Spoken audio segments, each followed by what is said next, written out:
abdii guddaa hore har'a of yaadatee biyyaaf abdii hore Abbayyi biyyasaaf abdii guddaa hore.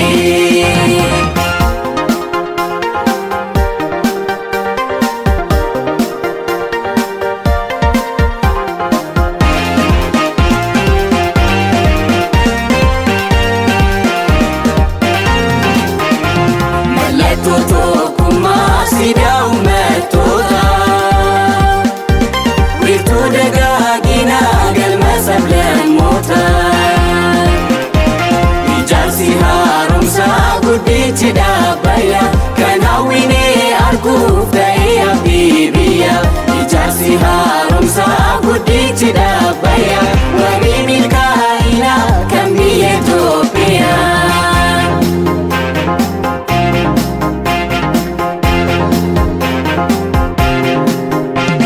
Ijaarsi haaromsaa guddichi dhaabbayya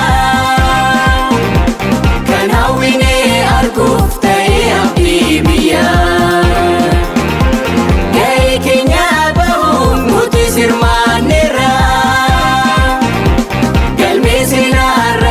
Baruu kaawwanneerra galmee seenaa irratti baruu kaawwanneerra galmee seenaa irratti baruu kaawwanneerra. Gargaarsa alarraa bilisa of goone hunda akka dandeenyu addunyaaf beeksifne.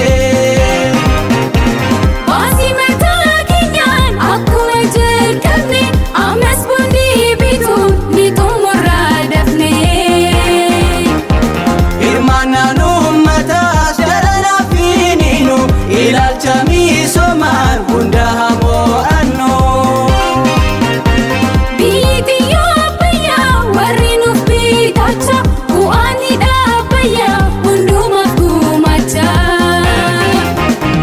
Abbaay abbaay abbaay yoo ka'u abbaay abbaay biyya isaa keessa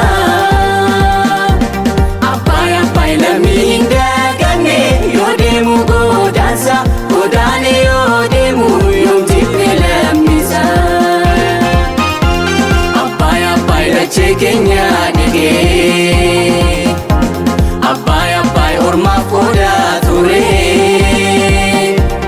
Abbaay abbaay har'a of yaadatee biyyaaf abdii hore Abbayyi biyyasaaf abdii guddaa hore har'a of yaadatee biyyaaf abdii hore Abbayyi biyyasaaf abdii guddaa hore Abbayyi biyyasaaf abdii guddaa hore.